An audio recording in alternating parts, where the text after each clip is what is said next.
When I got out of the military, I had a hard time translating my military experience into the civilian world. I'll be honest with you, if it wasn't for my wife, I probably would have been that homeless or impoverished vet. But it can be easier with the right support. I'm Mark Casper, and I'm the Executive Director of Tech4Troops.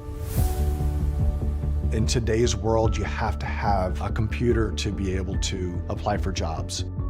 Our mission is to empower veterans in need with computers and training to get back in the workforce. Here at Tech4Troops, we're here to push you forward to get you back to where you want to be in life. When the veterans come in, I teach them everything you could think of that's done with a computer. I want them to feel that this is a tool that's going to help them get their life back.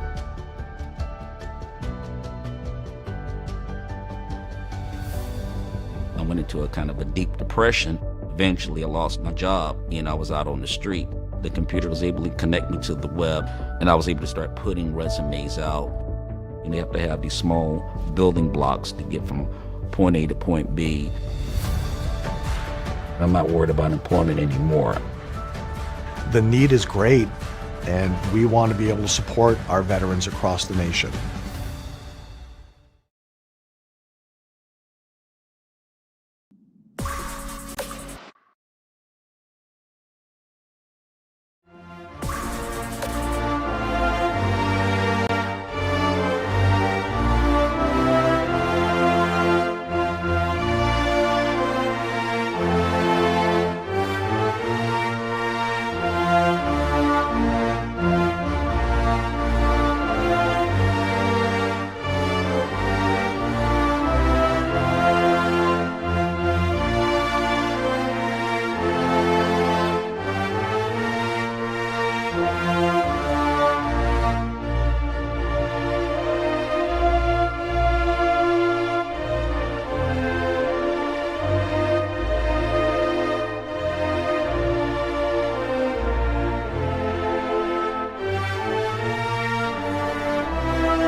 All right, welcome everyone to the IWM broadcast of the Tech4Troops Bluegrass 240. I'm your host, Rick Souza, here with my co-host here in the booth, John Derudris. And John, this is round one, first race of the playoffs. Round one, first race. I could not be more ecstatic to get this playoff series underway here for technically our third season here. First with the Tech4Troops Cup Series. So glad to have them on board and looking to have a great run here in the playoffs. Right now, we are looking at a lovely car coming towards us. That is the 41 car Van Scoik, our current pole setter at the current moment. Qualifying going on right now. Let's go through a list of the drivers who have qualified right now for the first round of 16 real quick. And if you see their name in the blue crawl across the top or in the tower in blue, that blue indicates they are one of these 16 drivers. Yeah, we have a lot of great names here. I mean, obviously, looking at the top of the boards here, so many wins across all these drivers. Some got in, obviously, because of points, Rick. But who's your driver right now? Who's your driver to pay attention to here in the Tech4Troops playoff run? What's one driver you would say is the driver to look out for? You know, I've got to go with the NB2 guys. So that's Bostic and Bullard and Naren. Those guys were just solid during the course of the season. Yeah, I would look for them too. I mean, they're currently sitting second and third right now on the boards here in qualifying. So NB2 Motorsports definitely showing out here. Also want to pay attention to Mr. Ty Bostic as well. Ty Bostic is looking to make some qualifying laps as we speak, coming around 3 and 4. So, yeah, NB2 I think is a team to beat. We'll see what kind of lap time he puts out there, see if he can match his teammates, which right now puts him all the way up to 9th there for Mr. Ty. But I would agree, Rick, it's an NB2 show. Absolutely. All right, let's cover a couple of things. Let's go through, first of all, the conditions today, race information for tonight's event. Yep, 160 laps, 60% fuel, no fast repairs, and that's going to provide very exciting, entertaining racing. 5 sets of tires. You have to come down pit road here at Kentucky. 3 green-white checkers. Yes, we have that fixed. 3 green-white checkers here for the first round of the Tech4Troops Cup Series, and obviously Tech4Troops Skiing Skirmish and Alice Ness Racing Pole Award going to be introduced. Also, track conditions very, I would say they're cool. I would even go and say they're kind of cold. Chilly. Very cloudy. Yeah, very cloudy. Track temp of 74. That should produce a lot of grip as we see a car hit the wall out of 4, but should produce a lot of grip here tonight for these guys. So, Rick, it looks like qualifying has concluded. Let's get your starting grid up here for round 1 of the Tech4Troops Cup Series playoffs here at the Bluegrass 240. All right, let's see what we got here just a second as we wait for the information to update. Let's look at the grid for tonight. Go ahead. All righty, on the pole in the number 41, Charles Van Scoik there. In second place is Luke Bullard, and his teammate starting in third on the inside row is Jeff Nairn. David Clayman in 17, great run for him. Starting in fourth with Zach Ward to the inside in row 3. To his outside in row 3 is Austin Hable there in the 6th, looking for a strong run out of that machine. Mark Hanna and Maurice Burnett make up row number 4, and in row number 5, starting 9th and 10th, is Ty Bostic out of NB2 and Ryan Pittman. All right, in 11th, Joey Doucette with Average Joe Motorsports with his teammate on the outside, William Mann Jr. In 13th, Ryan Walter, and 14th, Philip Vanderwick. In 15th, Ian Ogden. 16th, Bobby Gibson. 17th, Christoph Hall. 18th, Brad Previtt. 19th, Jesse Vaughn. And in 20th, Sean Skytman. In 21st, you have John Ledger, not the qualifying run he was looking for out of AJM, with Sammy Harold, who was outside in 22nd. Pete Woodrum starting in 23rd. David Watts in 24th. Harley Barletta starting in 25th. Cody Sturgill 26th, and rounding out the back of the field. Out of Canada, Marco Berube. Rick, I'm excited for this one. It's a very cloudy, almost rainy day here in Kentucky, but I think we're going to have a great day of racing.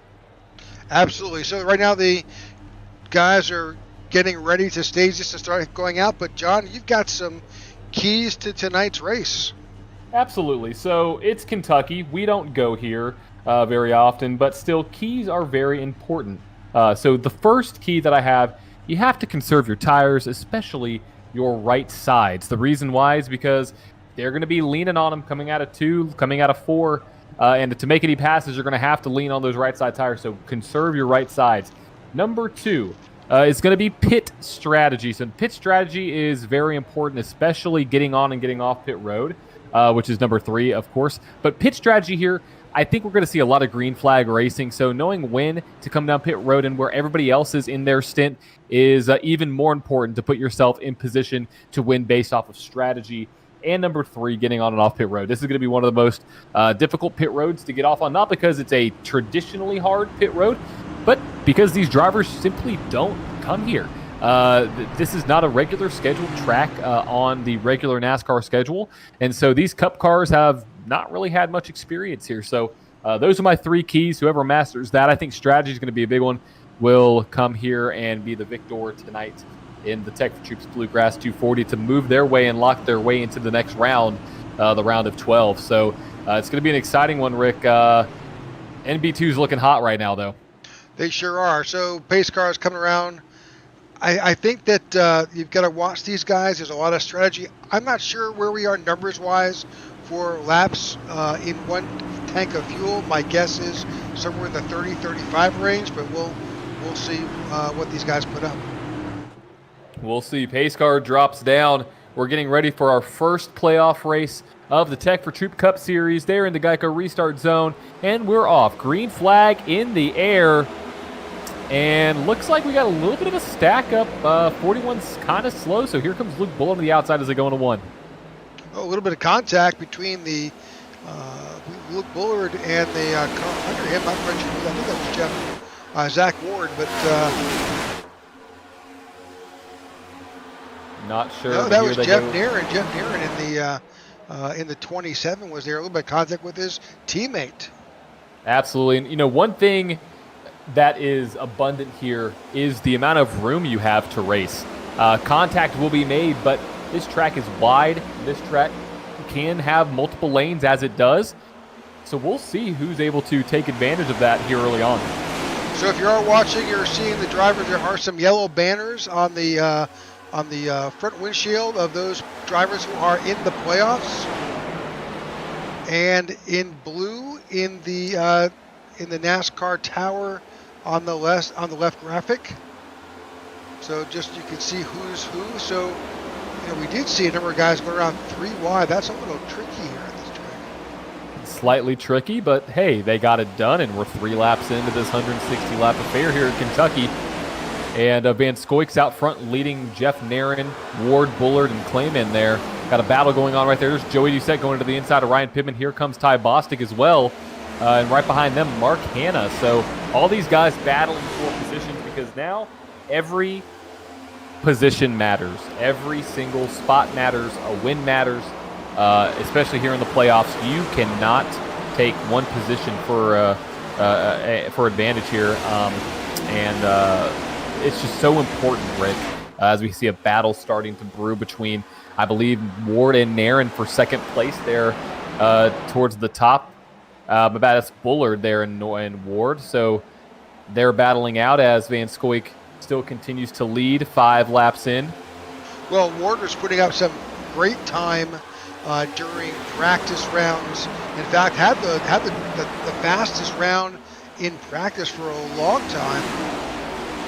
He has taken a very aggressive approach to this track based on what we saw in talking with the driver, that he is aggressively shifting through this.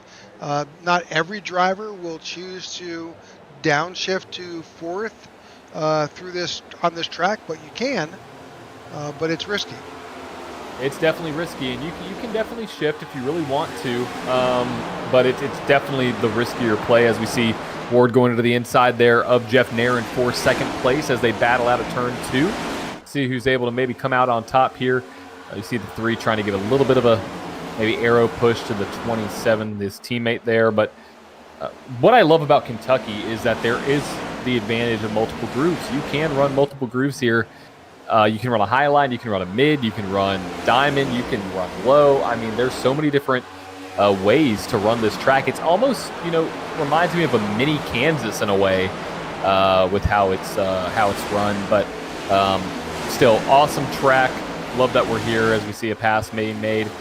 Joey Doucette, he is not taking anybody. He's just going right around people. Yeah, there well, I think he gave a little bit of a love tap to the back of Maurice Burnett's car and kind of worked his way around politely, but got his way around the 88. Sure. That's what you got to do. It's a playoff time. Every man playing, possibly every team for himself, depending. So we'll see how that plays out for Doucette. Had such a strong season last year, made it to the playoffs this year. Not the kind of season he wanted, but he's still here. So he is a threat week in and week out. All right, back up to the front. You've still got Charles Van Scoyk with about an 8-car lead over second place Zach Ward. But Zach's trying to get up to the front. Trying to get up to the front, and that's what it's going to take. It's going to take some gutsy moves early on. I think that's a great move to make, is making sure you can gain track position off of restarts if we do have any. Because once these guys get spread out, it's going to be long run speed, it's going to be long run tire conservation and pit strategy, something that I mentioned before in the pre-race. So getting spots early on is very important. Looking at the biggest movers right now, looks like really the biggest movers have been only 3 spots. Well, actually, I take that back. Jesse Vaughn has gained 5. Harley Barletta up 4. Cody Sturgill up 4. Marcus Ruby at 4. Zach Ward, Joey Doucette, and Sammy Harrell up 3 spots. Looking on back to Jesse Vaughn. He is deep in the weeds, trying to work his way back up front. He's up again, as you said, 5 spots. but he's in a good bit of traffic back there. He's got the 21 of Ian Ogden on his tail. Trying to work their way around the 49 of Ryan Walter.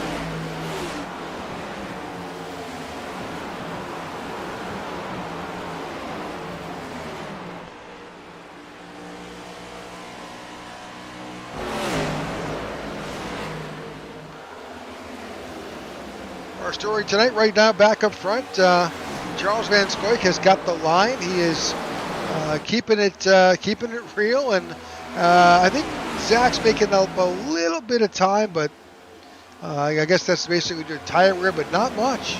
He's not closing in much at all. Yeah, not closing in as much as I thought it was going to be. I mean, obviously we're only 12. Really start to get to the point where you can see who has worn a lot of that rubber off or who has been able to save. So we'll see who ends up being the winner of that battle right here during our first stint. No caution so far. We've beat the trend, knock on wood. So good thing there. And looking a little bit further on back, got some battles going on between Bullard and Clayman and Jeff Nairn there, all battling side by side as Van Scoik is out front. We could take a run back. Take a run back through the field if you want. Let's do it. Okay, in second place, there we go, Zach Ward. Homestead, Florida. They missed that storm today. They did. Thank goodness on their part. There's Luke Bullard there out of Rockingham, North Carolina. Season debut winner with his teammate right behind him, Jeff Nairn, getting it in, as well as David Clayman there. Great run for that 17 car getting into the playoffs. Oh, a little bit of contact with the wall. 27 taps with the wall coming out of 4. That's broadcaster's curse. That was broadcaster's curse. I did it to you, Jeff. I am so sorry. All right, Austin Habel in the 6 is right there behind Jeff Nairn. Behind Austin is the 11 of Joey Doucette. There's the 45 of Mark Hanna, Newport, Tennessee. Ryan Pittman makes his way up front. Ty Bostic, also from Rockingham, North Carolina. And Maurice Burnett, LaGrange, North Carolina. A lot of Carolina boys out here. Lots of them. Another one right behind him, William Mann Jr. from Kannapolis, North Carolina. Dale Earnhardt Jr., his favorite son. Ryan Walter, Clarksville, Tennessee, I'm assuming. Interesting, didn't know that. Awesome to see Ryan in there. 21 of Ian Ogden, Chester, Virginia. And Christoph Hall, Pensacola now. I think Pensacola got a little bit of rain. Maybe a little bit, maybe a sprinkle or two.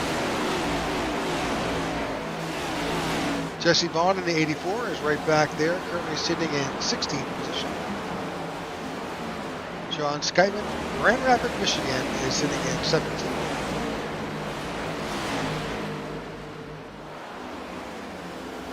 Sammy Harrell, it says hometown is Sumter. I'm thinking that's Sumter, South Carolina.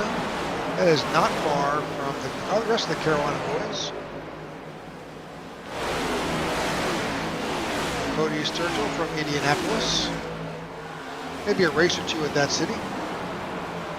Really? I never heard of it that place before. Yeah. Huh. Harley Barletta from Rochester, New York.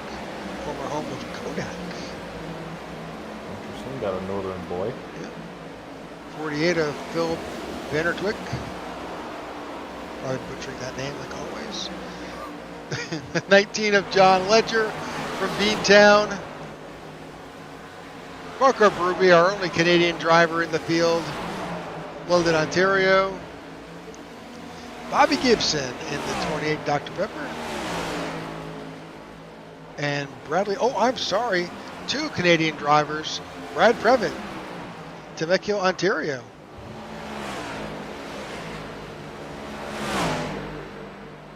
And Pete Woodrum from West Virginia. And I think I'm looking for David Watts. There he is. David Watts, Midland, Texas. Alrighty, we got a lot of people from a lot of different places, so cool to see that. Of course. Well, let's get you caught back up. Right now, we've got 21 laps in the books. A little bit more. The gap has shrunken significantly now. Definitely has, and this is where we saw Zach Ward get really, really good on the long run. So we'll see if that trend holds true as we are approaching just an eighth of the way done here tonight. We want to appreciate everybody watching in and tuning in here to tonight's Cup Series race, the Tech4Troops Cup Series on the IWM Broadcast Network. If you haven't already, we'd love for you to join our IWM Broadcast Network community by subscribing, giving us a like so we can grow our awesome subscriber list and get this out to all those race fans out there and showcase the great things that not only this league does, but what the sponsor Tech4Troops does, 1111 Veteran Project, of course. Thank you all our sponsors as well as U-Haul. And I feel like I somehow just, in my mind, I got a glimpse of Ricky Bobby talking at dinner when he starts to mention all of his lovely sponsors and Mountain Dew and all that stuff. I felt like that's where I was heading with this. So I'm not going to mention anything about a little baby Jesus. So we're just going to keep on rolling with the race. 23 160 complete here. Rick, I think we're about to see some pit stops not too far from now. So I'm expecting probably around lap 40. That's where I anticipate seeing some stops being made. Okay. Yeah, I was guessing somewhere around 30, 35, but that's definitely too short of a stop. So, yeah, let's look for those. While we're here and while we're underway, let's take a quick commercial break. You won't miss anything. We go side by side. Be right back. When veterans get out of the military, a lot of them don't know how to translate their skill sets into the civilian world, and they lapse into poverty or into homelessness. But it can be easier with the right support. At Tech4Troops, our mission is to empower veterans in need with computers and training to get back in the workforce. We want to be able to support our veterans across the nation.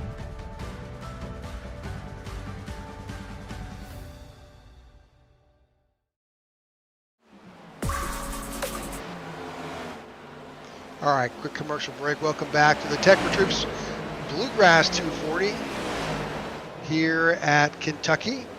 And thank you for tuning into the IWM Broadcast Network. So Tech4Troops as their title sponsor, and an amazing organization. We certainly wish you would reach out. You can do that via the web and hit their website, tech4troops.org, and check out what amazing things that they do for veterans. This is a relatively veteran-centric organization here.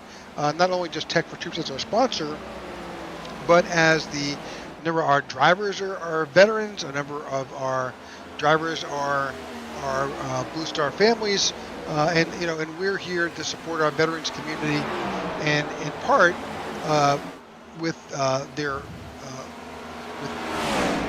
technology, mental health, and other services that we can to provide to our veterans and our current active duty military as they tune in. So again, we appreciate you're watching, and we ask that you take a look at the 1111 Project, Tech4Troops, and other veteran organizations. So we just saw Zach Ward down on the apron below the yellow line. There's a heck of a bump down there, and he found it.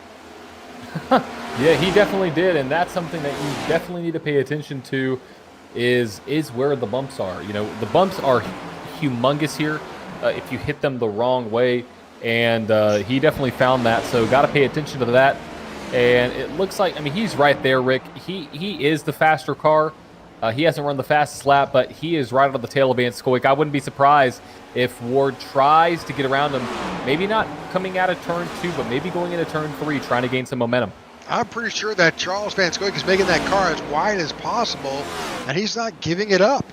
He's holding Zach Ward back behind him, and making him stay in that second spot. Looks like David Watts had an incident. Oh, there is a contact between the leader. Yep, a little bit of shaking, a little bit of bacon. And that was a little bit of road racing right there. Zach Ward's like, excuse me, I'm going to the front. Yeah, he made it very clear as he tried to repeatedly get around. He finally found a spot to get around the 41 of Charles Van Scoik, but he had the line. He was just and credit to Charles, his blocking skills were on point.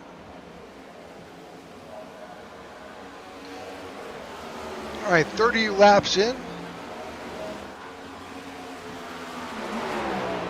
Your new leader is Zach Ward out front. Again, we said, Zach had some good pit stops. Let's go on board with Zach and just see how he's approaching this track.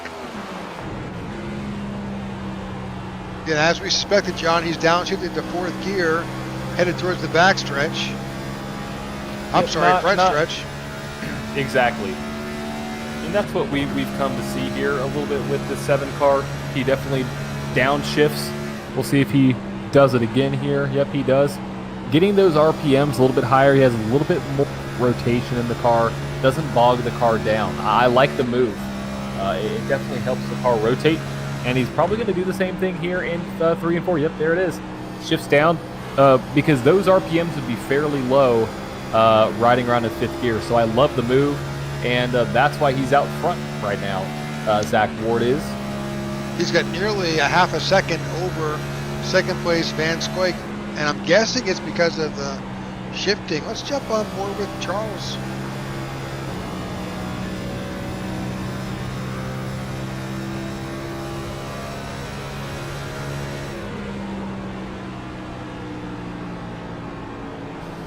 Yeah, no shifting there. It seems to, it works, but is he getting bogged down in the corner? Just a little bit. And is there some additional tire wear you're going to be experiencing by shifting and getting some more bite in those corners? There has to be. There has to be. And 34 laps on this stint.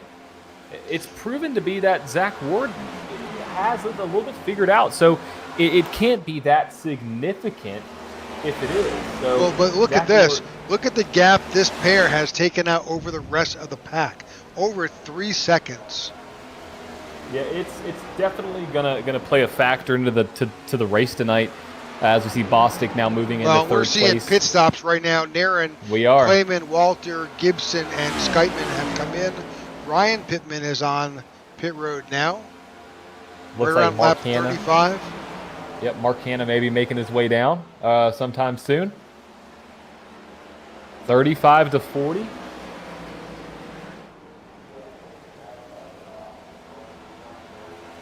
We were right in between our projections there, but we'll see how far guys can go. Zach Ward trying to stay out probably for as long as he can.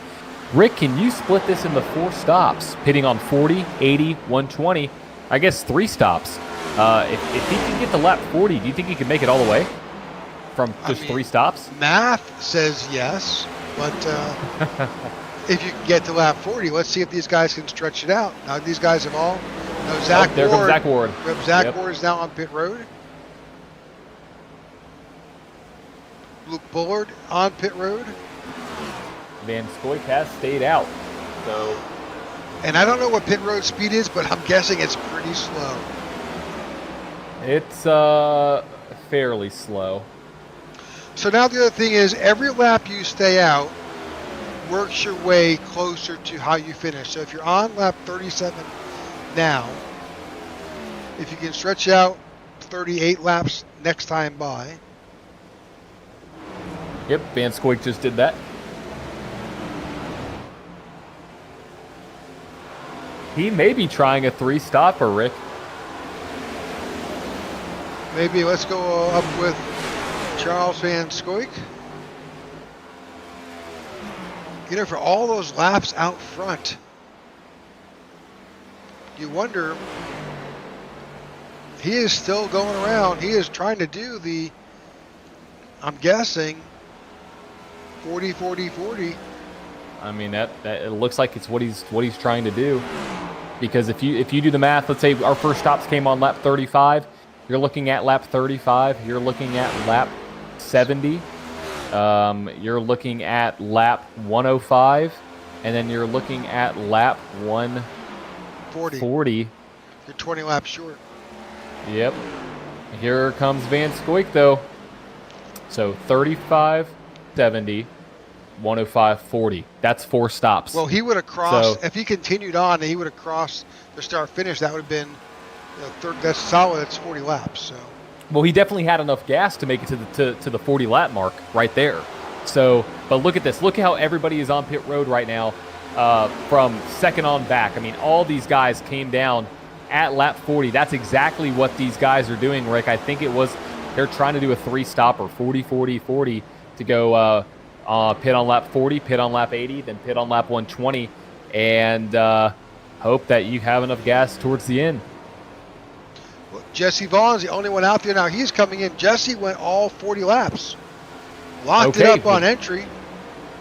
Well, let's hope he doesn't have a penalty there, but that would be the longest stint, technically 40 laps. I guess 41, would you consider it, since he just crossed the line?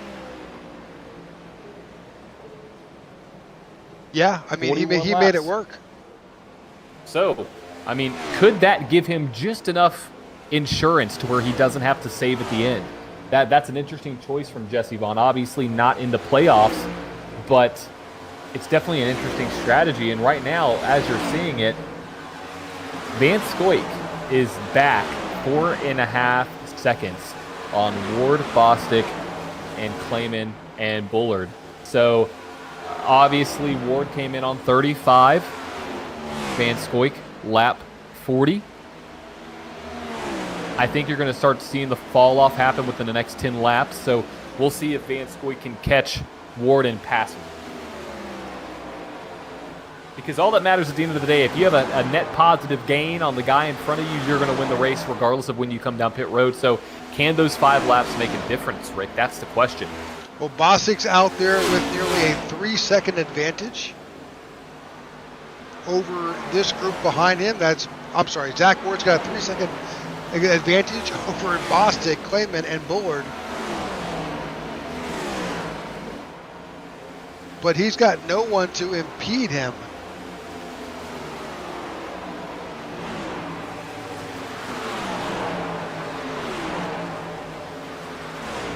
All right, first round of pit stops are in the books. We are 43 laps in green so far. I'm looking to knock on something that's wood over here.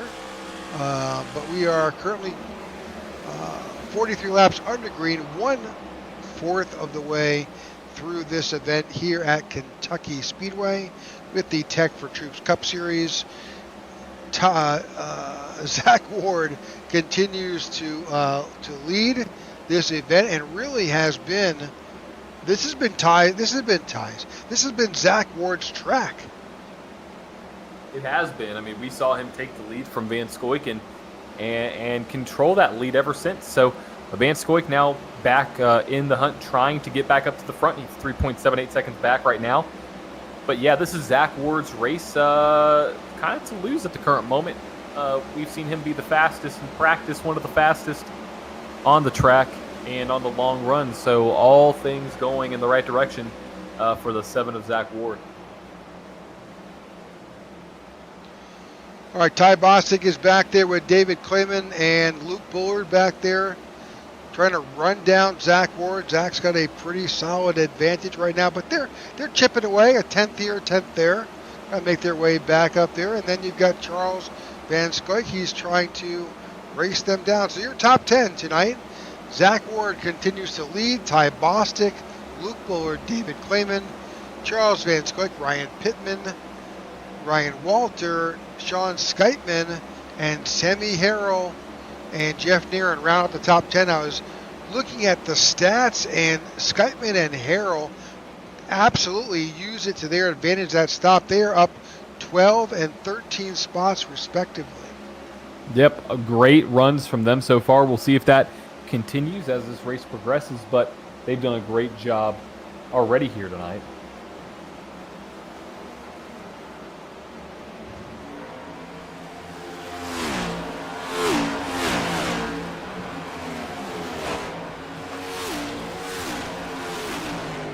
Lap 47 is complete, 48 in the books.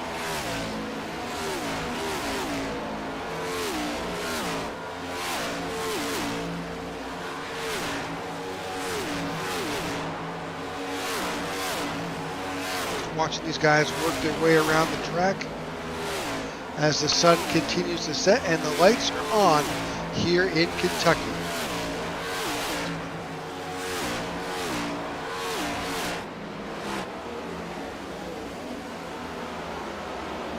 So Ty Bostic is beginning to close the gap a little bit.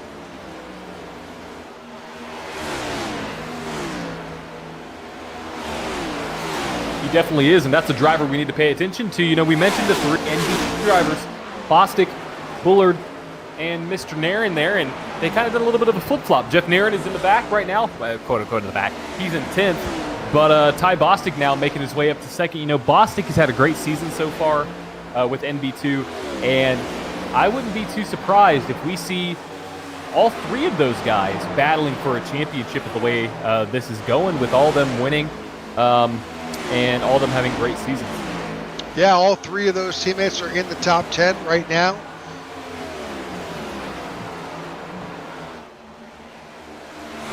Ty Bostic continues to run down. For some reason, I want to say Ty Ward. I don't know why, but Zach Ward continues to lead. Ty Bostic is on his tail, less than 2 seconds behind, and that continues to be whittled away. Do you know a Ty Ward by chance? I don't know. It's been one of those days, so it's all good. Oh yeah, it happens. It happens, and we appreciate everybody tuning in, watching this. You know, it's 9 o'clock Eastern time, 8:06 Central. But it sounds like, Rick, right now we have almost, well, we're a little over a third. Not quite a third yet, but we're almost a third of the way through, and Zach Ward seems to be the driver to beat tonight. Van Scoyk has made his way up to third, but kind of stalling out a little bit. Well, Zach Ward's found his way, trying to work through lap traffic.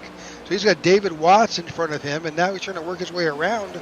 And David's not just moving over and say, hey, come on by. Well, maybe he did there. But he certainly did a little bit of a delay. And those other guys are right on his tail, trying to catch back up.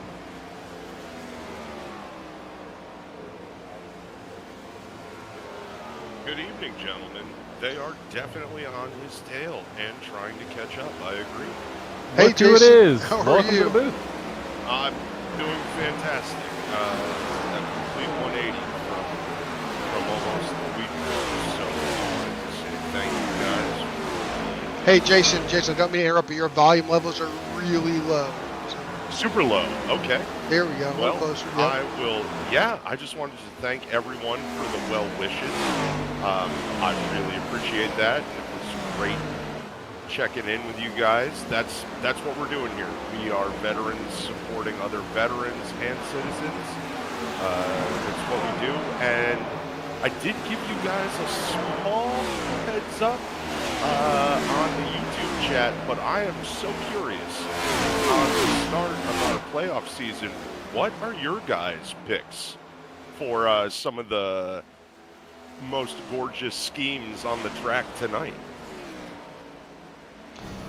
That's a very good question. David Watts continues to show his Tech4Troops support in that flaming orange, I guess he's in a Cheeto car. It looks like a sunset. I am impressed. That's a fantastic pick.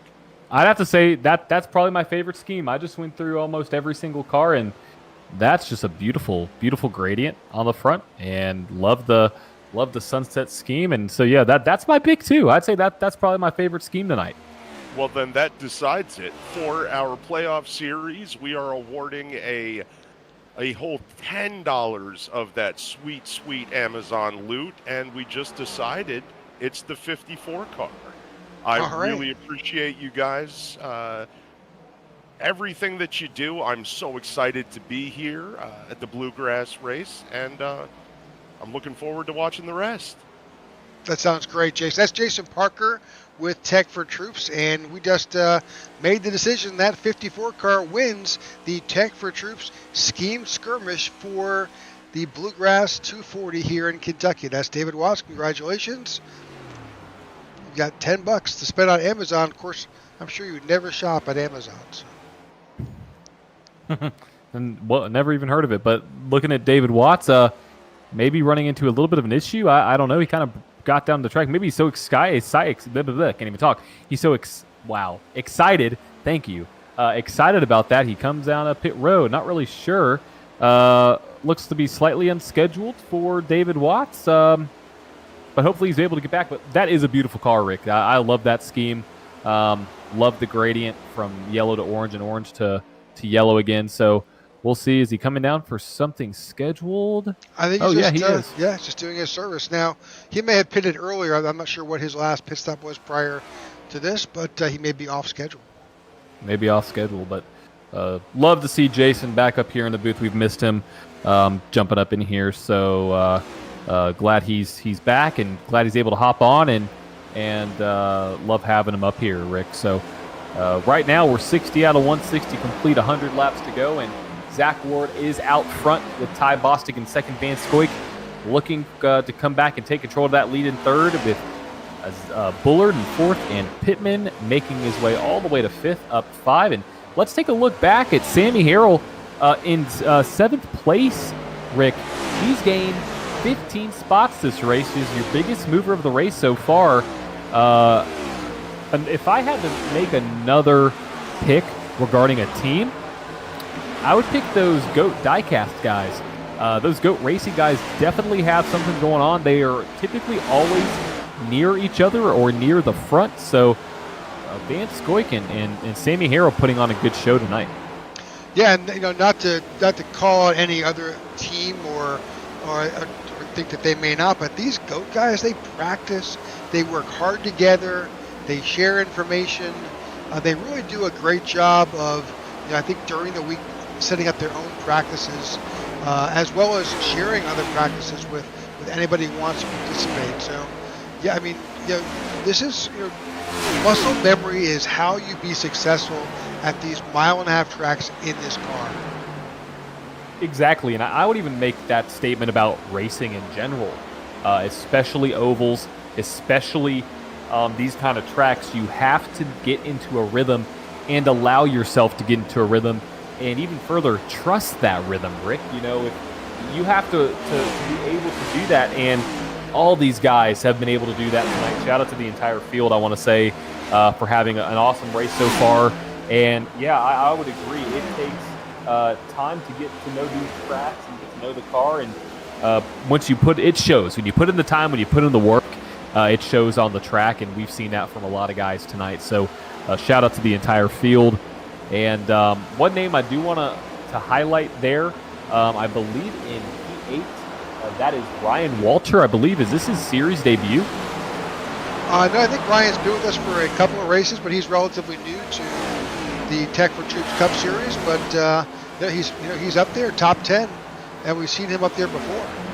Yeah, top 10. Love that paint scheme, and glad that he's been able to be a part of the Tech4Troops Cup Series. So awesome to see that. And looking right now, I'm looking at some lap count, Ricks, by my handy-dandy mental calculator and my remembering system. I think Zach Ward should be coming down pit road here probably in the next 5 laps, I'd say. Yeah. So we'll see. We'll see what that strategy is. Van Scoik can make it about another 15. Joey Dusek can make it about another 17 if he goes off of that original strategy of pitting on 41. So we'll see. I mean, it's gutsy because I did the math. I mean, you could do 3, but for those last 15, 20 laps make a difference, especially towards the end of this run. So I'm curious. If we go green, which, again, knock on wood, that'd be awesome. Have we had a fully green race yet that we've covered? It's hard to do on iRacing. Yeah, I don't know.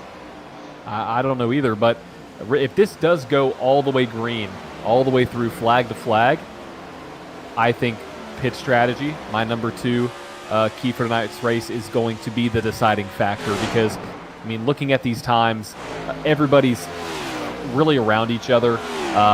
The last lap for the top 5, we're all separated by less than a tenth or 2/10 of a second, separating 31.5s to 31.8s, or the high 31.5s.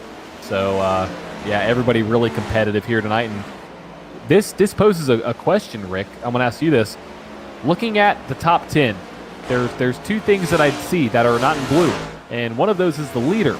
What happens if if a playoff driver doesn't win? I think it's that happens often. They just just take the points that they get, and it'll be on points. But then next week is going to be a complete challenge for these guys.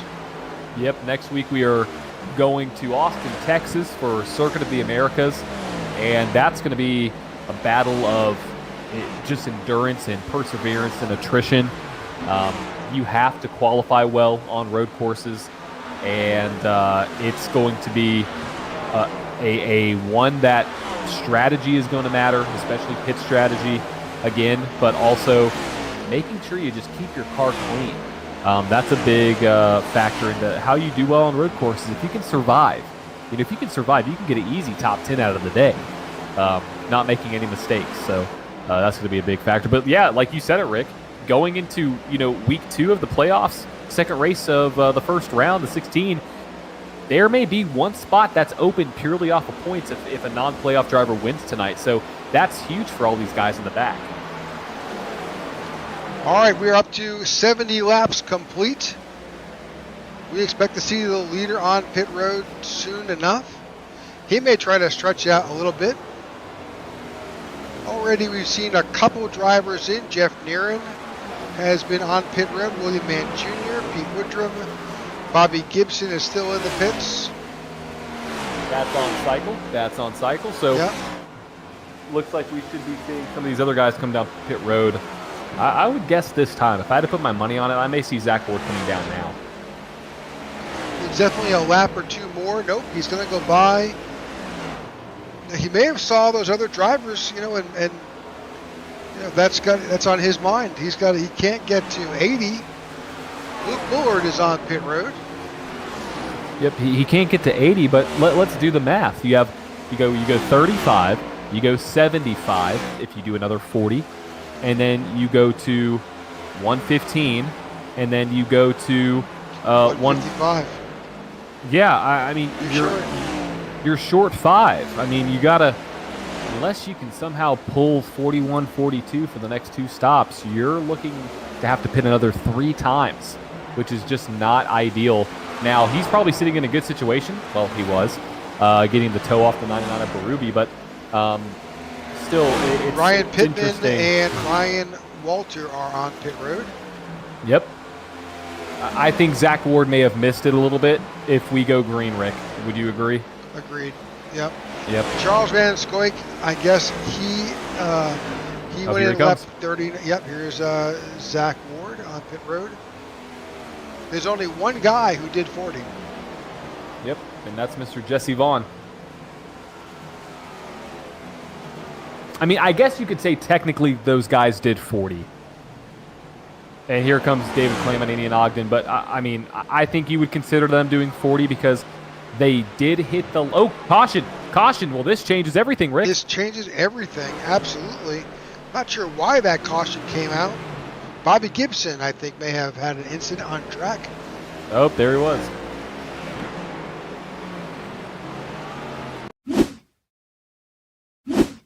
He's got wreckage there already. Let's back that up. Looks like he has, obviously, the right front toe link's broken, which means he hit the right side. Oh, he just lost it. Oh, uh-oh. I see the first victim of crossing over that yellow line. Yep, running on that. And when you run on that line, there's an angle change between the apron and the track, and that will unsettle the car. And unfortunately, the 28 of Gibson has caught that big wreck with that right front. Completely totaled that car. And he's coming down pit road. That's the 91 of Brad Brevitt. There goes the cone. Through the cone. Yeah, if that would have been about 3 seconds earlier, Rick, we would have seen an incident between Previtt and Gibson there. But that's a tough break for Bobby. Love having him a part of the league. It was, he hit it just right, and that's the unfortunate part about that. So that brings out our first caution of the night. And Rick, I got to think about this math-wise. So we just saw Zach Ward come down. So he technically still is on that original strategy, going to be short. All these guys coming down pit road right now. Well, we're probably going to go. Is he short? Because now he's under caution. I think he should come back down and top off. If I were any of these guys right now, I would come back down and try to top off on fuel unless you can save a lot on these caution laps, because we're probably going to go green probably 78, maybe 79. So you're still within that window of making it all the way on one more stop after this. So I would say, come down pit road again. It's risky, but I would say come down pit road, sacrifice initial track position for those 5 laps of gas that you possibly are going to lose by not, and play the one-stop strategy game, because right now everybody's going to have to come back down twice. That's right. All right, so we're going to take this opportunity to run a commercial. We'll be right back. Stay tuned to the Tech4Troops Bluegrass 240. When veterans get out of the military, a lot of them don't know how to translate their skill sets into the civilian world, and they lapse into poverty or into homelessness. But it can be easier with the right support. At Tech4Troops, our mission is to empower veterans in need with computers to get back in the workforce. We want to support our veterans across the nation.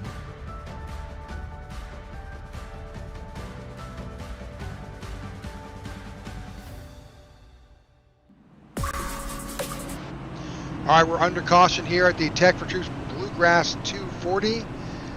Charles Van Scoik, I am showing currently, is our leader. Or Ty Bostic. We'll see. We'll see how this all shakes out once once this gets back under formation before we take the green flag. So I'm sure we've got some wave arounds. The lights are still on the pace car. Just a little bit, just a few. So interesting race so far. 77 laps complete. Been green flag racing up to this point. Fabulous racing with these guys. We've seen them be definitely respectful, not overly aggressive, but you can tell the racecraft has improved even further. I mean, these guys are working hard. They are, and that was a matter of inches within Mr. Gibson's case of being on the edge and pushing over that needle, and pushing the envelope. So great run there, 75 laps, almost a half of the way through with no caution. So yeah, shout out to all the drivers again. The skills there, the preciseness is there, and that's what we want to see in the playoffs. That's what we want to see, is the skill come out, and we've seen it today with all these guys. So right now, Rick, a little bit of discussion underneath that caution or that commercial break, but looks like Bostic is going to be the leader. He is. That's what he shows currently on top of the leaderboard. Again, we're waiting for the rest of the field to form back up. Lights are off on the pace car, and looks like Charles Van Scoik will be on the outside.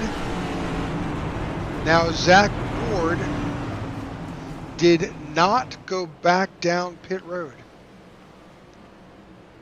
I mean, he's all the way back in 16th. Well, let me tell you who did.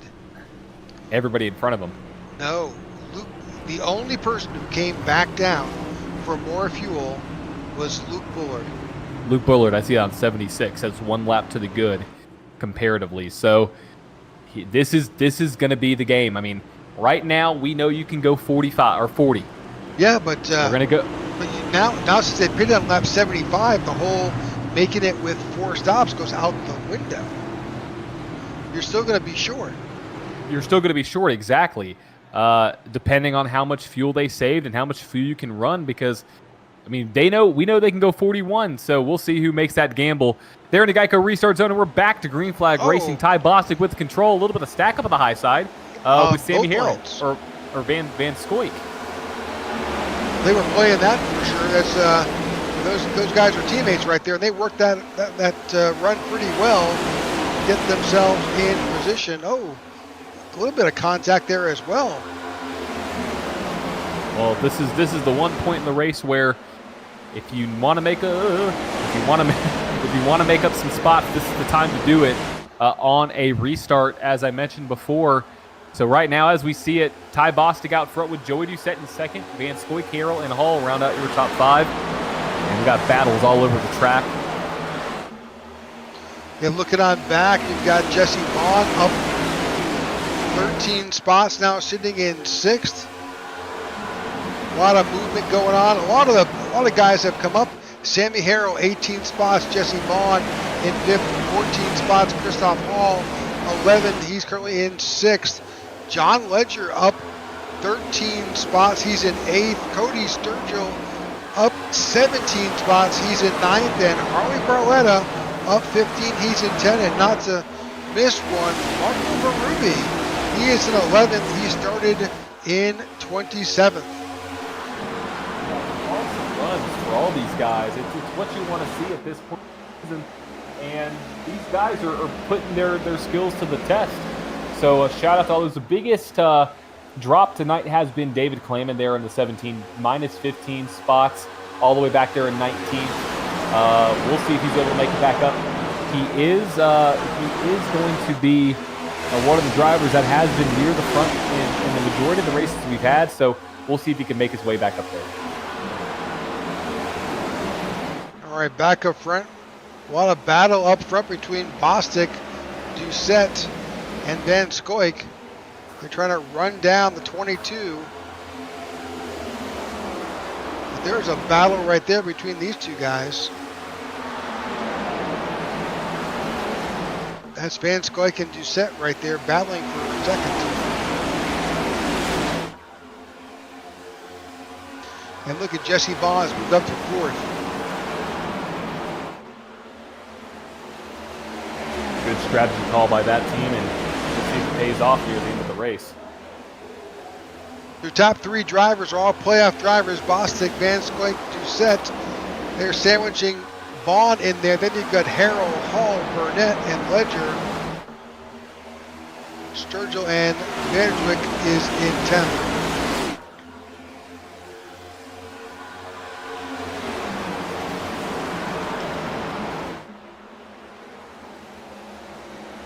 Battle for the lead with Bostic, Van Scoik, and Doucette. Pretty much right there, bumper to bumper. And Van Scoik wants that lead back. I don't blame him. I mean, he is one of the fastest cars out there, and we know he wants to win more than anybody tonight. So we'll see if he can get his way and move his way around. Looks like he may have a little bit of a run coming out of turn 2. He's right there, Rick. I think he's got him going to the 3. He sure does. His last lap was a few hundredths faster than the 22 of Bostic.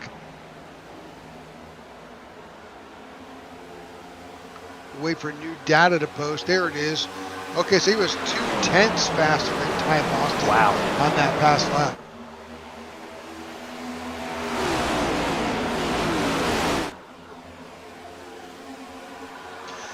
Charles Van Scoik is only 1/10 off, less than 1/10 off his best lap tonight on that last lap. He's on fire. He's on fire. He's definitely got it figured out here, at least in the early run. So we'll see if that can be sustained. I don't know if it can. It's going to be tough. We've seen him be up front near the start of this, but with Zach Ward all the way back in 10th, that's his biggest threat, or has been his biggest threat. Hey, John, just so you're aware, your mic is fading in and out, so I'm not sure what's going on. How about now? Is that good? That's perfect, yeah. Great. Move it a little bit closer to the vocal box. Here we go.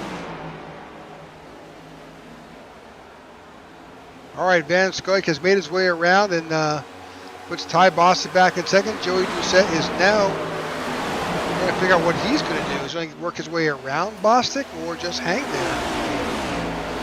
Again, lap 88 of 160. We are past the halfway mark here at Kentucky, and we want to thank you for tuning in to the Tech4Troops Bluegrass 240 on the IWM Broadcast Network. We know you have a choice when watching streaming videos. We appreciate you tuning in.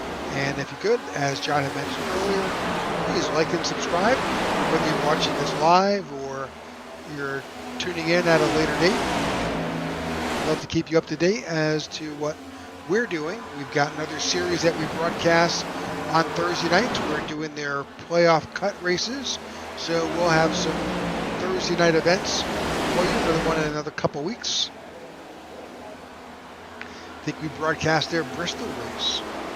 Oh, well, I don't think I'll be here, Rick. I think I'll be in Bristol that weekend. Is it correct? The same weekend as the Cup Series race? I believe it is. Ah. Well, we'll try to get someone to fill in for you. You've got big shoes to fill. So. I know. I leave. It's such an honor. Thank you, Rick. I appreciate those kind of words. Well, if you happen to be in Bristol for the September race, a number of the IWM broadcast team will be there, just watching the good old. Spend a weekend of watching racing. Yeah. Let us know, message us, and hang out. Absolutely, it'll be a good time. It'll be a fun time up there, and we have some great other individuals that'll step in and do a great job. Loved listening to the Talladega broadcast with Jeff and Ryan. That was so cool. Getting 3 people up there, I think that's something that we could definitely do in the future. Is bring another, do like almost a PRN style, have turn by turn action. I think that'd be pretty neat to get. So well, it'll be a great race. It'll be a great race to cover on that side. So yeah, if you're in Bristol that weekend, come hang out. We'll be there all weekend long. The whole majority of the IWM crew. So right now, let's go back to some action. Rick, 57. My bad. Yep. 63. Nope. 68. 67. 68, 67 laps to go. Just keep guessing. It'll be right at one point. I know. I just need to start guessing numbers. Right now, 68 to go. Van Scoik out front with Zach Ward making his way all the way up to 7th. So, Rick, Ward is on a tear. He knows how to get around this track. Can he battle his way back up to get Van Scoik? That's the question. He's already up to 7th. He's making his way back up, so he's on his way. All right, so we're going to do a quick side-by-side commercial. Don't go away. We will be right back. I wish I could know how to speak. When veterans get out of the military, a lot of them don't know how to translate their skill sets into the civilian world, and they lapse into poverty or into homelessness. But it can be easier with the right support. At Tech4Troops, our mission is to empower veterans in need with computers and training to get back in the workforce. We want to be able to support our veterans across the nation.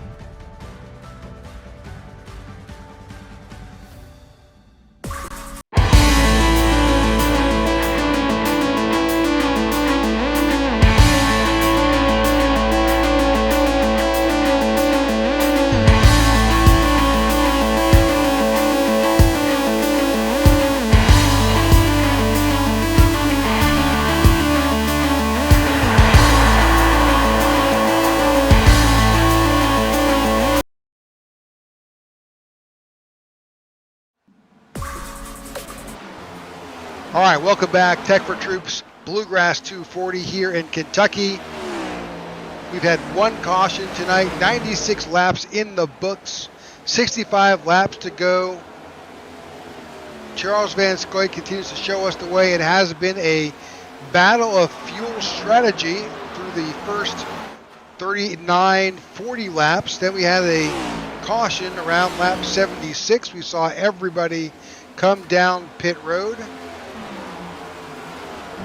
And so we're going to see how this all plays out. There's only one driver who pitted later than everybody else. That's the number 3 of Luke Bullard. But even under this pit strategy, they've got to come back down and stop at 138-ish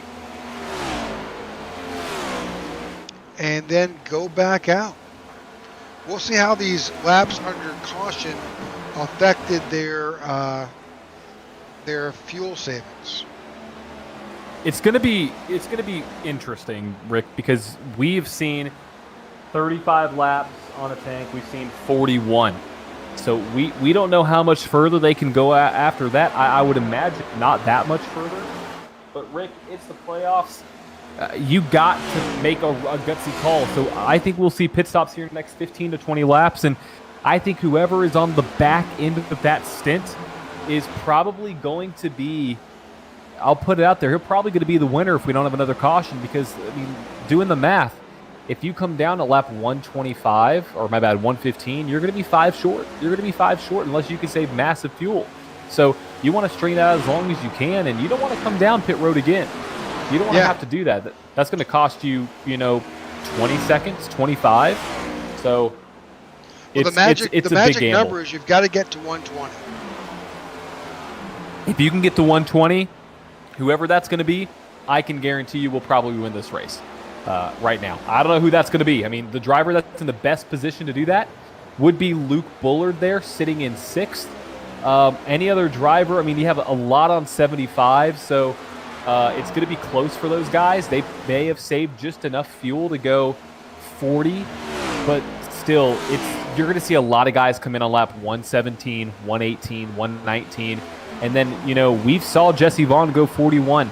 Who's going to make that gutsy call? I mean, the other thing is, what about if you just start saving now, which I would have started doing at the beginning of this run. I would have started saving fuel because you want to string this one out as long as possible to where you're in better shape towards the end. Yeah, you may lose a little bit of time, but I'd rather lose a little bit of time on this stint and the next stint than having to come down pit road an additional time and top off on fuel with 4 or 5 to go. Jumping in, looking at what Charles is doing here. He is downshifting. That's not saving any fuel. Oh, he's short pitting. Ooh, wow. He's not the only one. Nope, not the only one at all. You see Sammy Harrell doing the same thing. Those are teammates. And Zach Ward. Zach Ward. Wow. This is it for them. Not in a bad way. This is their strategy. And I've talked to Chuck before. They are masterful at their pit strategies and their fuel windows. So they've got a plan. They're coming in, topping off whatever tank availability they've got. If you figure that's going to give them 39 laps,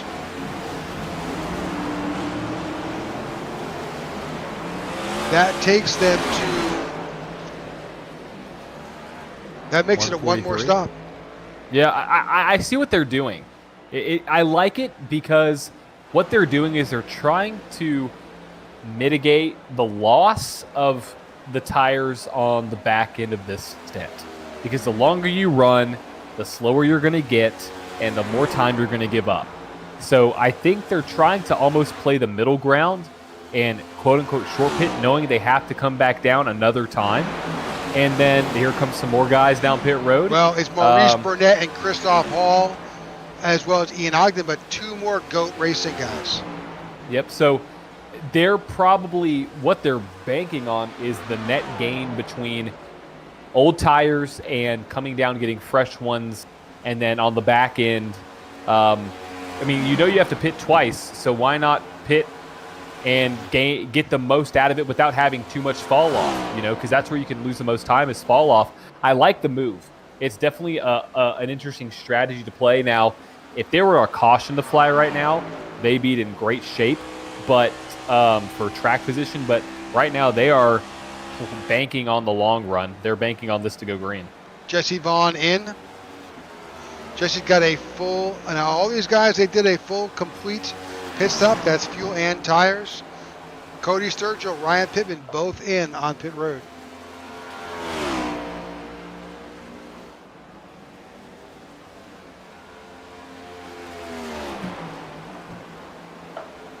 So the longer everybody stays out, and looking at the looking at the times, fall off does not look terrible. That's Ty Bostic, your leader, now on pit road. That's the other thing is fall off hasn't been too severe. My bad. Fall off hasn't been too severe, but it's been enough to matter. So it's going to be close. I mean, you have right now, Van Scoit ran a 31.2. The leader ran a 31.8. So we'll see. We'll see how it plays out. But it's going to be close. We're looking towards the back. That's Luke Bullard. He's in there with Joey Doucette and Harley Barletta. And they're followed by John Ledger and Austin Habel. That's a lot of 11-11 cars right there, all part of HAM.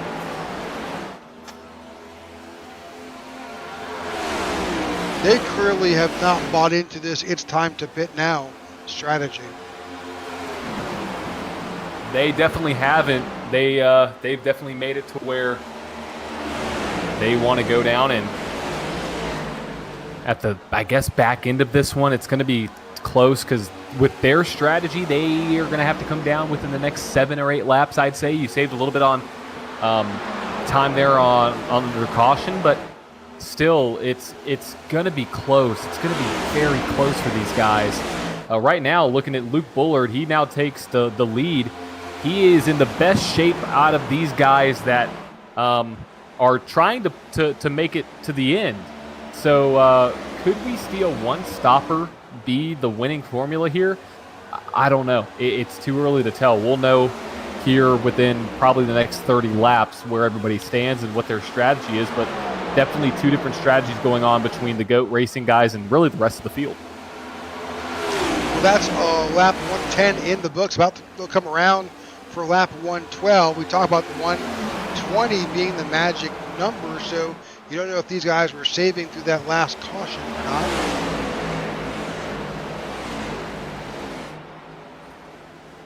I would hope so. That's all I had to say. You have to be saving it. Like I mentioned before, if you're not saving, you're costing yourself time, and you're costing yourself a chance to be there at the end.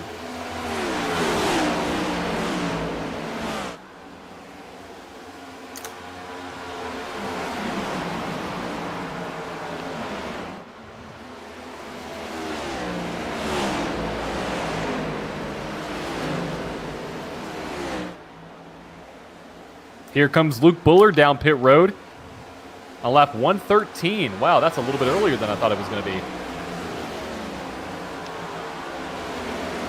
Coming down with Sean Skytman as well. Sean pitted last on lap 72, I think. But Bullard was on lap 76.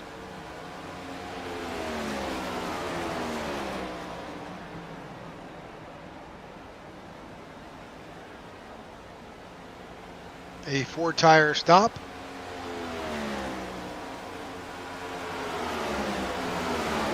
'14, Ryan Walter also on coming down pit road.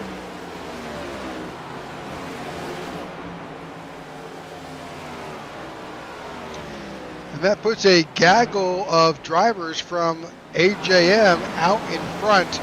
Ledger, Barletta, Doucette. They've got the 45 of Mark Hanna with them and the 6 of Austin Habel.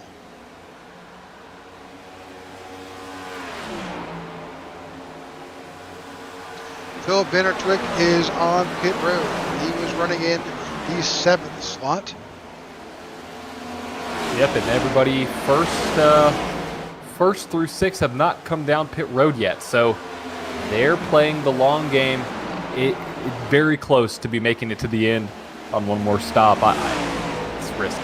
Well, there's 115. We knew that they could do 115.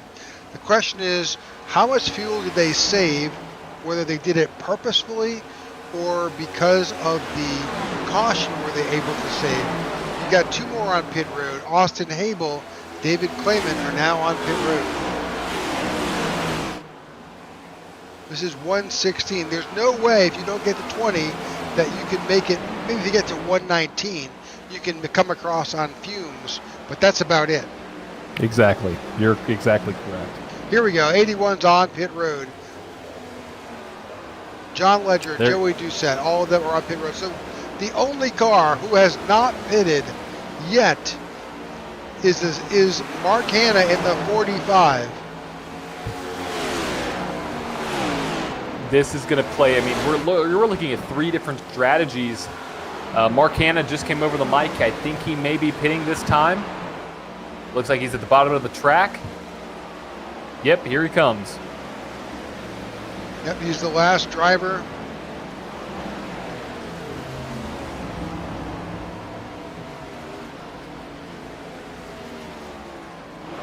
Who has yet to pit. So that means the field has made their pit stops at different times.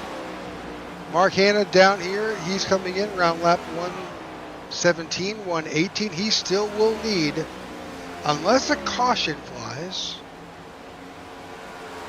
potentially.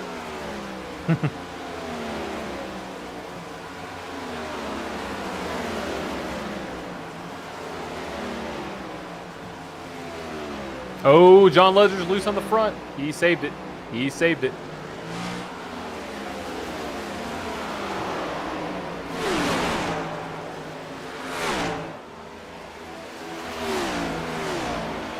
So all these guys are out here with a full tank of fuel and 4 fresh tires.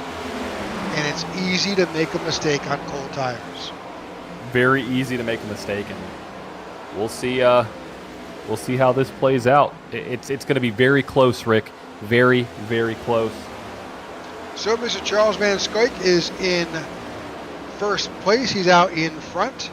He does have his teammate Sammy Harrell, but Sammy's 5 seconds back.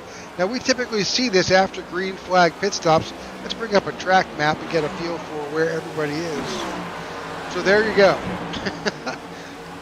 That lime green ring around that 43, that tells you where Sammy Harrell is. Sammy is currently in second, and the rest of the entire field is just dotting this racetrack all the way around.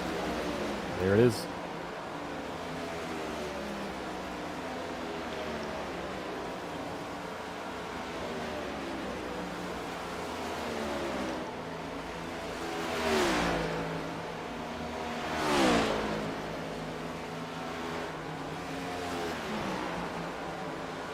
Chuck continues to lead us with a nearly 5.5 second gap between himself and his teammate.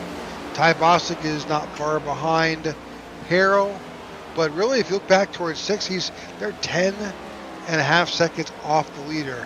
8th is 11, 9th is 13, 15 seconds, half a lap separates 1st to 10th.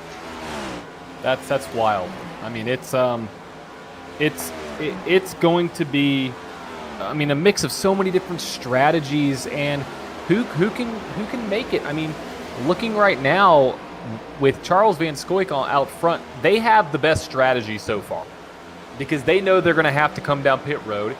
They're trying to maximize the delta between fresh tires, not fresh tires, waiting to the last drop, saving, which loses time. You know, if they knew that everybody's going to have to make, 2 stops, why even worry about saving? Why don't you push as hard as you can? And if you know you have to stop again, So I think they have the right strategy to win. Well, they pitted last on lap 102. They know there's one more stop in between. Those guys that are gambling, look at Harley Barletta, Mark Hanna, they pitted last on lap. Well, Ian Ogden's in for, I think, a relatively unscheduled pit stop. Ian Ogden last came down on lap, I can't see it, but... Yeah, once it's gone, it's gone. Unless he's playing the early game and wanting just to get out of the way. But even if you fill the tank with fuel, I guess you could. He is playing the early game. There's 35 laps to go. That's the earliest you could come down. He's the first guy also in, Jesse Vaughn. Bingo. Yep, that's their strategy. That's what's going to happen with those two drivers. So could that win? Oh, he's getting tires too. Interesting call. I right think sides that, only. No, Ian Ogden also, that was a full stop, tires and fuel.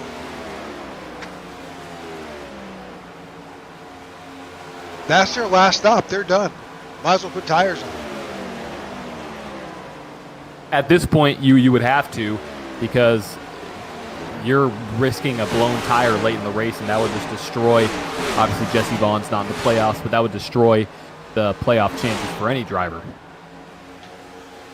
So what we're talking about here, and Zach Ward is also now coming up pit road, is the decision, these drivers need to make one more stop. The window is 35 to 37 laps per tank of fuel. They are right now just inside that window.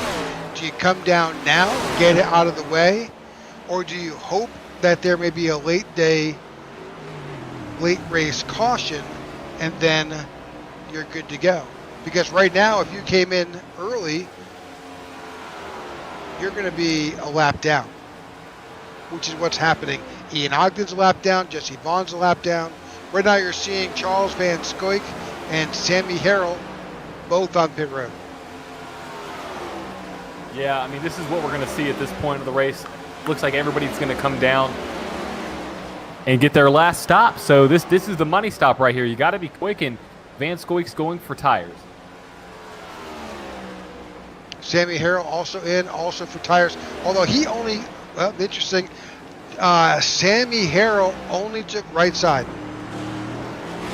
I do like the call. I like the call because we know that right sides, that was my key to the race, making sure you take care of him.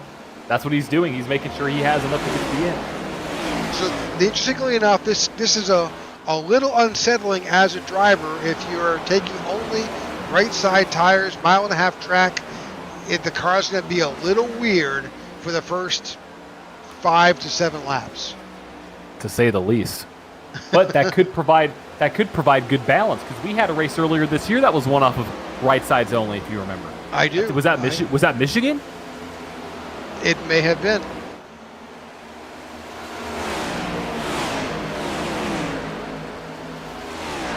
All right, we've got to take a commercial break. We'll be right back.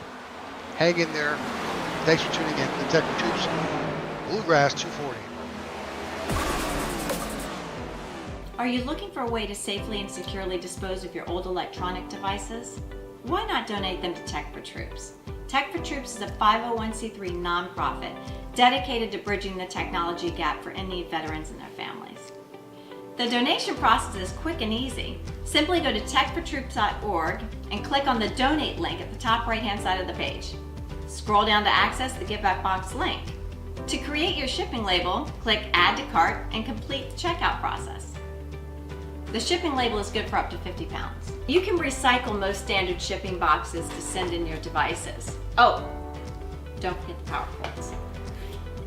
Give new life to your old technology by responsibly recycling with Tech4Troops. Help save the environment and support a veteran.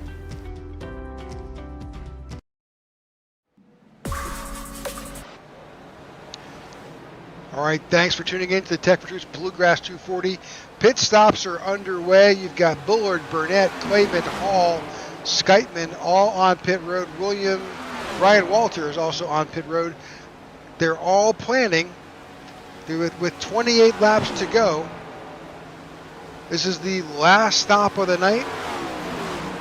It's been a relatively caution-free. We've had one caution for one incident with one driver all night, and that was just a simple mistake. Exactly. So right now, 28 to go. Everybody's cards are on the table, and right now we're seeing the cards of a lot of drivers who are on pit road. Ty Bosta, Cable, Pittman, Ledger, Barletta, and is Van Scoik back in, or is my pitch strat, is mine just completely messing up right now? Is Van Scoik on pit road? He is. Does he have a penalty? He is serving a penalty. No, that was 31 seconds. That's not typically a penalty. Typically, a speeding penalty is 40 seconds. Maybe it's 30 here. I'm not sure. I don't know, but that changes the whole complexion of the race, Rick. Reach out to race control, see what they can tell us. Yeah, let's see. Do you have access to race control? I can go up there and see. Let me take a look. I don't see anything. All right, that will definitely be a question for us later. Try to figure out what happened there. But as it stands now, Marco Berube and Philip Vandertwick are coming down pit road. Joey Doucette is your leader. He pitted last on 116. He's good to go. Everybody can make it. I think Jeff Naren may need to come back down. I don't think Joey Doucette can make it all the way to the end on 116. Oh, no, I just saw that. You are correct. He has yet to come down. Now, he may have to put some massive saving strategy into that but I don't think he can make it. There was contact, I thought, with the 20...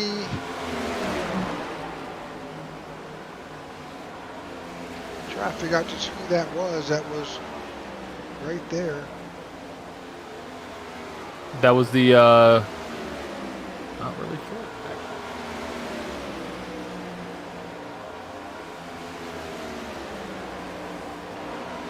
It was Ian Ogden. Ian Ogden, wow, He's in running fifth that right now. blackout. I'm not used to seeing Ian Ogden in that paint scheme.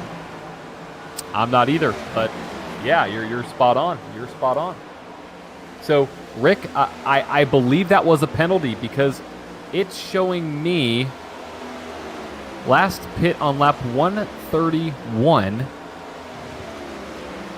and we're way past that point, and that was just like 2 or 3 laps to go, so that had to have been a penalty. And here comes Marco Berube again, and Vandertwick.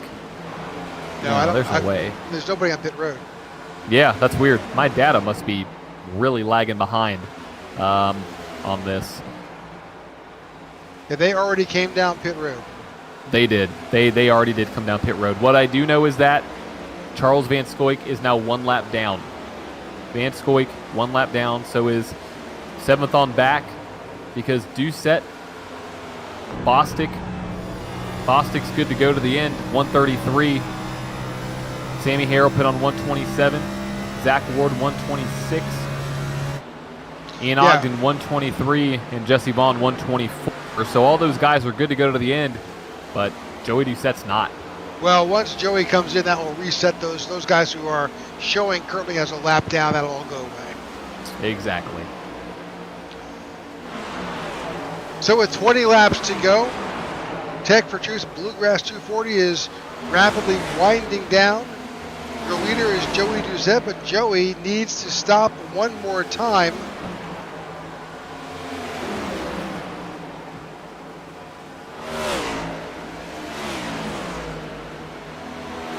He is on old tires.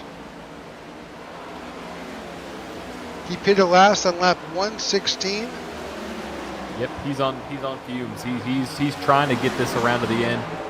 His last lap was a 31.8. Ty Bostic was a 30.7. So 1 second a lap, basically, from first to second place.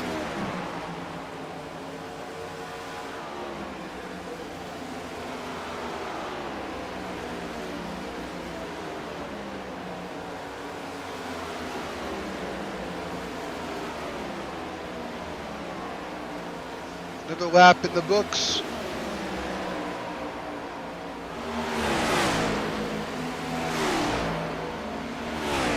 But he's only done 26 laps, so I'm not sure what he's waiting for. I'm not sure. He's got 10 more laps of fuel.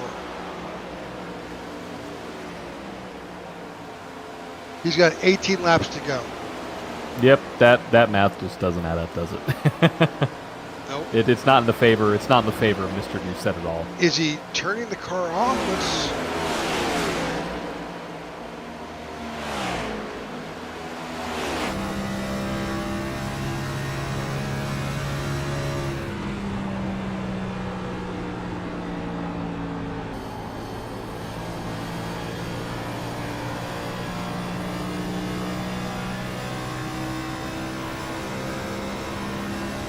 He's got 14 seconds over the guys behind him. He doesn't look like he's pushing the car at all.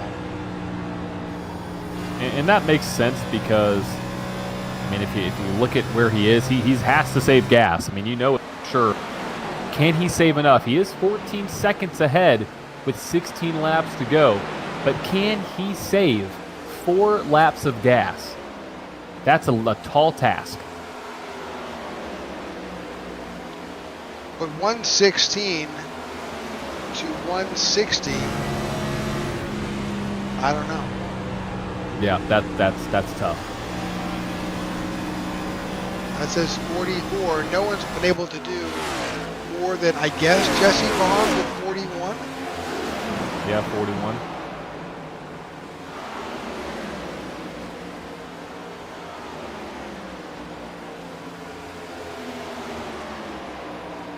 So that was Marco Berube coming in.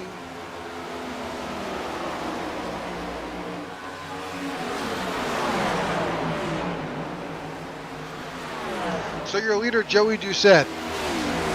Our math says Joey's going to stop one more time. Joey must have he's just got a different strategy. He's hoping probably for a late race caution. I would guess. But our math says he's got to come back in, and that puts Ty Bostic and Sammy Harrell, Zach Ward, and Ryan Pittman, and Luke Buller. That would be your top 5.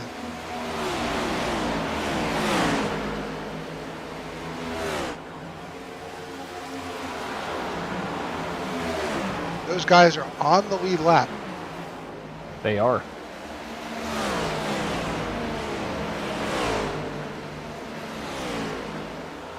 I mean, if this stays green,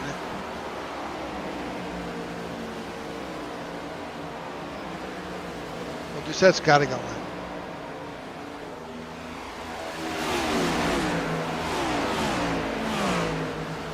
Really, the make or break for him is going to be now. It's definitely going to be now. Absolutely. It's got to be.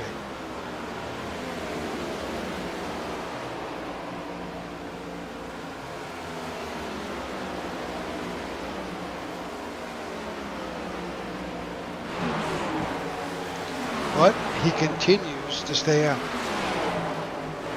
I get it. It's gutsy, but I get it. You know, I mean, it got to do what you got to do.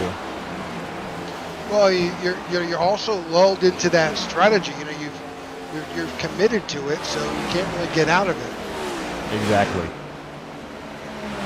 And clearly, as you're watching him go around, he's doing his best to try and save fuel.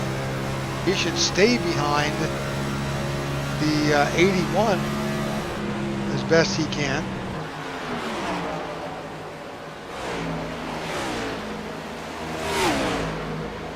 Ten laps to go, and my math says he's got one more lap. But you know, my field calculator is not the same as his. But William Mann Jr. is on pit road.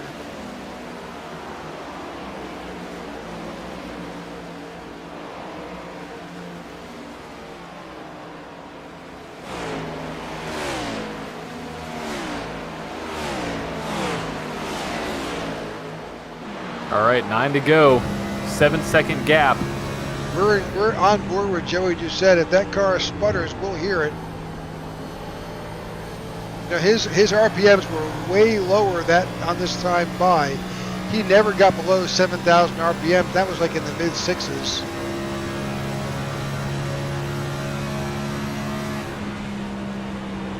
We can see RPMs, we can see gear, we can see the tachometer, but we cannot see fuel. Exactly. iRacing does not give that to us. Bostic is now 5.5 seconds back as Joey begins to just try to bleed off and save as much fuel as he possibly can. All right, we've got one more side-by-side commercial break. We're going to take it now and finish up commercial-free. Hang on, you're watching the IWM Broadcast Network.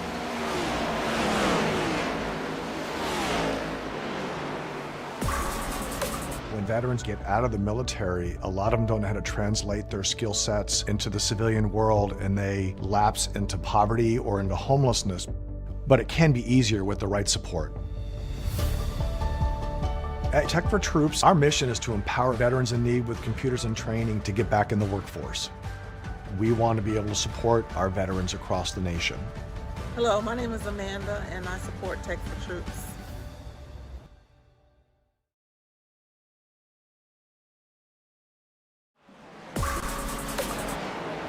All right, welcome back to Tech4Troops Bluegrass 240. There are 6 laps left. The man of the hour here is Joey Doucette. Somehow, he is continuing to stay out on the track. We think he's got no fuel in that car, but Joey must have done something magical because right now he is still out. 5 laps to go. He's 5 laps past when I thought he would have to pit, but he is currently still holding off the second place driver of Ty Bostic by 2.71 seconds. But when Bostic is going to be there if Joey needs to go in. Here he comes. Here it is. Yep. He knew it. Nothing else he could do. Man, I was hoping for a battle, but it was either that or run out of gas, and that's going to give Rick. We talked about this. Now anything can happen. But we talked about an MB2 driver being one of the picks tonight. Now, if you would have told me Ty Bostic, I wouldn't have said that would be my first guess because of how strong Bullard and how strong Naren has been. But Ty Bostic, with 10 seconds ahead of Sammy Harrell there, is going to potentially lock himself into the next round of the playoffs and get it out of the way. What a win this could be for Mr. Bostic. Yeah, Sammy Harrell is right there behind him. Sammy is part of that GOAT diecast team. Zach Ward is in 3rd. Ryan Pittman in 4th. Luke Bullard in 5th. Ogden in 6th. Ledger in 7th. Jesse Vaughn in 8th. Christoph Hall in 9th. Maurice Burnett in 10th. That's your top 10. 3 laps to go here in Kentucky. And Ty Bostic is currently the man of the hour. 3 laps to go.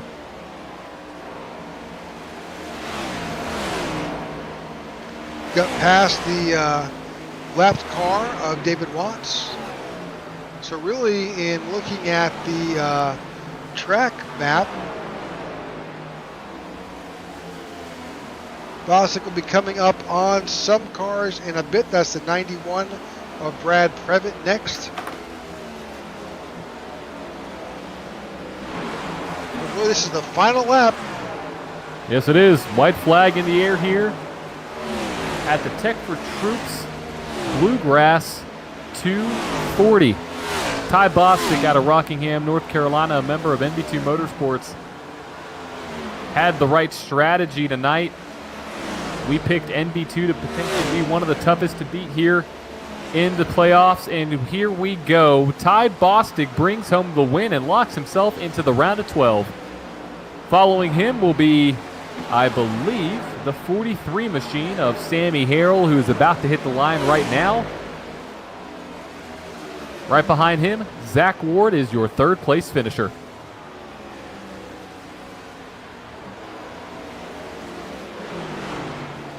I will wait for the official results to populate, but the unofficial results say that the 22 of Ty Bostic has won here at Kentucky.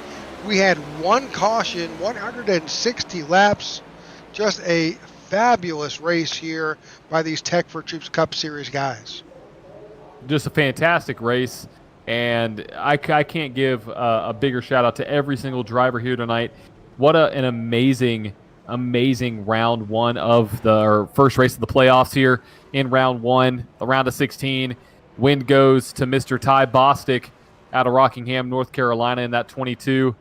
Rick, it's funny. I was at a coffee shop earlier today and got some food, and I had a table number. Guess what that number was? Number 22. 22. So, Mr. Ty, put some good luck in there for you. Good, sir, but you got the win. Here's your final results here for tonight's Tech4Troops Bluegrass 240.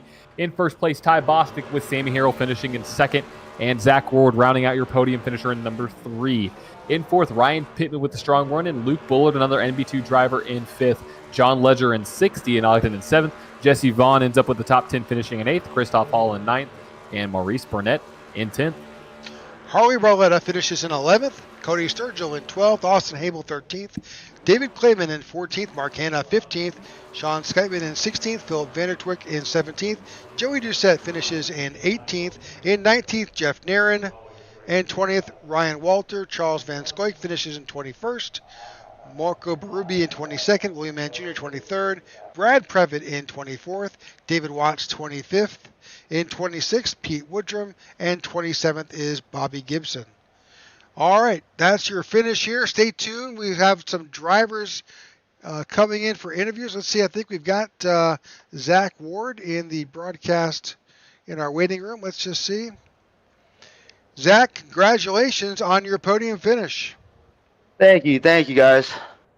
You feel like it could have been a little better, but well, I mean, we saw you. You were the fastest car in practice. You at the the first half of this race, man, you were running down Charles. He did his best to block you, but you got around him, and you're right. You're laying down some fast laps. Yeah, I appreciate it. I felt good coming into it. I messed up my qualifying lap a little bit, so. But, yeah, I mean, for those first 2 runs, I felt like I did a good job of keeping the tires on it, and then just got caught on pit road when that one yellow came out. So had to take the wave around and then come back through the field, and it's so hard to pass in these things, and I just overdrove it and burned the right front up. Well, it's this definitely came down to a fuel strategy and pit strategy race. You could try to do it 40-40-40, but man, it's tough. Yeah, that caution, I mean, it came right in the end of the pit cycle, but towards the end with the track position that I lost, I felt like I just had there was, I think, 60 to go, so it was a little bit under our window, so I was like, I'm just going to cut it in half and just see what I could get. But then, I mean, a lot of the guys were thinking the same thing, so these guys are so good, man. It's so hard in this league. Well, we appreciate your participation and congratulations again on your third place finish. Any shout outs tonight? I mean, yeah, just Harmon Media. That's my best friend's social media marketing company.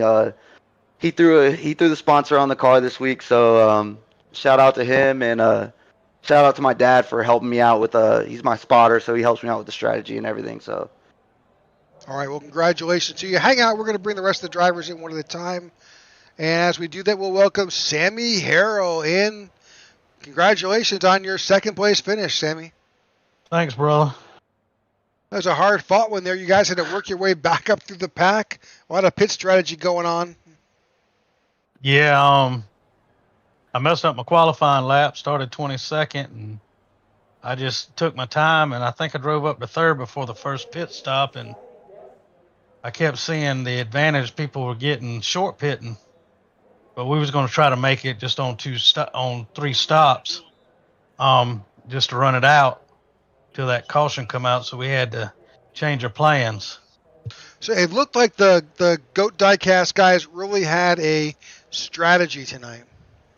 Yeah, we did. Like I said, we was trying to get 40 to 41 laps per run. That way we could do it on 3 stops, and everybody else, they were gonna have to go 4 stops.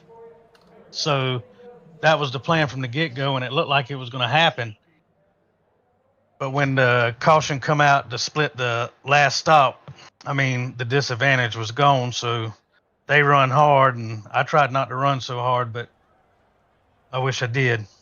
Well, yeah, that caution came out just before lap 75. That really couldn't have come at a worse time if you're trying to split this race up. At 160 laps and about, at best, 40 laps per tank, you've got to be spot on with both your tire and fuel savings. Absolutely. And we had it dialed in. Them Goat Racing diecast cars was fast tonight. I think we all finished. I know we would have all finished top 10, but Charles, I think he got a little loose and wall banged the wall a little bit and had to come in and fix a little bit of damage. That explains a lot. Yeah, but he was fast.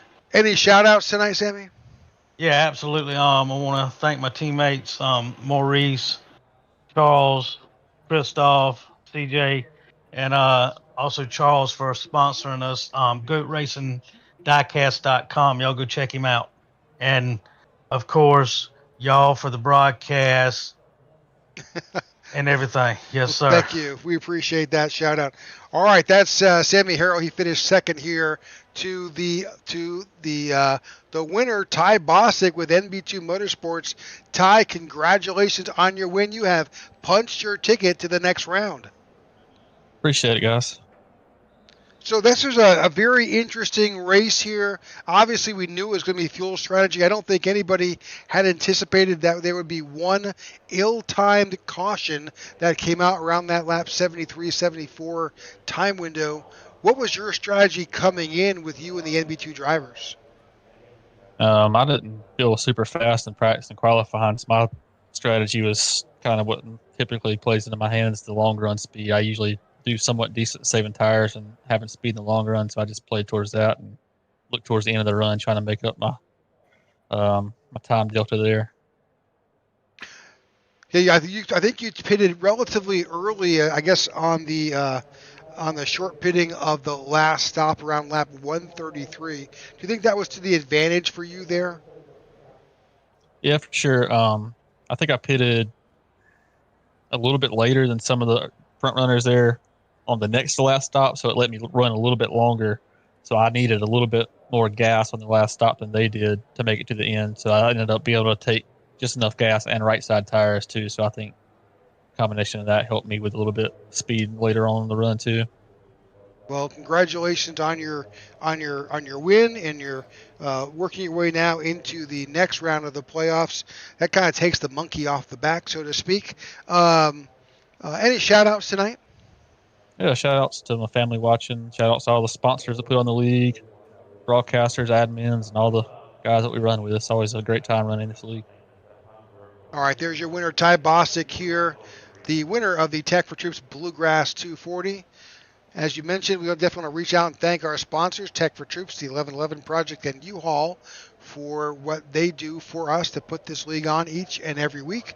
We look forward to next week, guys, because we are at COTA for a road race. I'm sure all of you are so excited about being there. That's why I needed that's why I needed to finish where I finished tonight. Well, it definitely is a challenge. COTA is certainly a challenge for most oval racers, but we'll look forward to seeing you all next week. So that's it, folks. John, any parting words? Nope, no parting words other than great race tonight. Hopefully you guys tune in next week when we go to COTA, 41 laps, same broadcast network, same great Tech4Troops Cup Series. Moving on to the second race of the first round here at the Tech4Troops Cup Series. So from myself and Rick, have a good night. All right, good night, folks. Good night.